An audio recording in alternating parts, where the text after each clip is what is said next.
Thomas and Percy were having great fun. Next, Thomas and Percy had to go to the smelter's yard. They were going to collect some steel girders.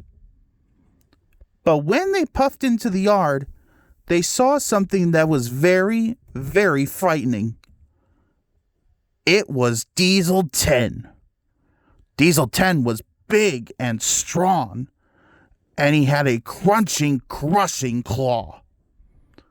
Thomas and Percy watched. The giant claw crushed the iron and steel. Thomas and Percy shivered. They thought Diesel 10 looked very scary. Thomas puffed nervously, and they raced away. That evening, Thomas and Percy were puffing happily back to the sheds. They couldn't wait to rest their wheels and talk to their friends about their day's adventures. But as they puffed home, they were very surprised. Puff Percy. Wheesh Thomas. And when they arrived at Tidmouth Sheds, they discovered that they had been knocked down. Cried Thomas. Oiled Diesel. Sir Topham Hatt added. The steam engines were cross with the diesel engines. The diesels had ruined their home. But Thomas was sad. He knew it was his fault. Moaned Henry. They soon found out. The engines puffed across the island. That night, they each had to sleep somewhere else. James had to stay at the dirty, dusty coaling plant.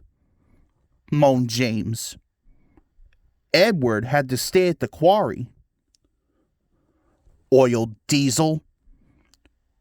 Percy and Henry had to stay at the smelter's yard. Moaned Henry. And poor Gordon had to sleep under a tent. He huffed. Only Toby was warm and snug in his cozy shed. He would have gladly shared his home with the other engines, but it was much too small. Thomas felt bad. There were lots of jobs that hadn't been finished, and it was all his fault. Now he had to stay at Knapford Sheds with Emily. Moaned Thomas.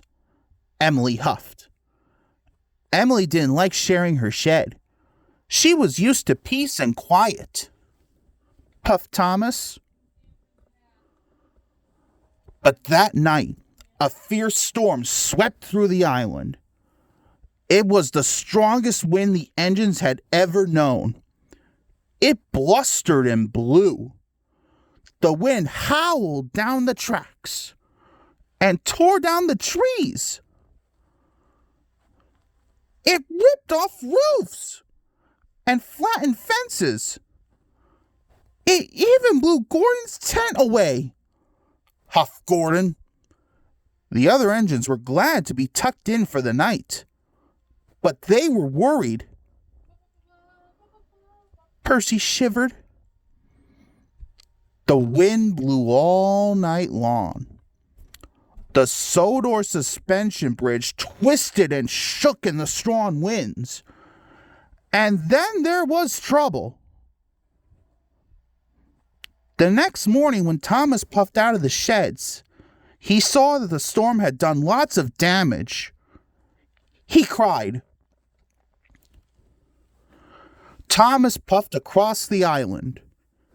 He could see the storm damage all around him. The airport building site was a complete mess. But when Thomas saw that the Sodor suspension bridge had collapsed, he felt worse than ever. That morning, Sir Topham Hatt came to see the engines. He was very upset. He said sadly, "Yes, sir," puffed the engines. Sir Topham Hatt added, "Peep Percy."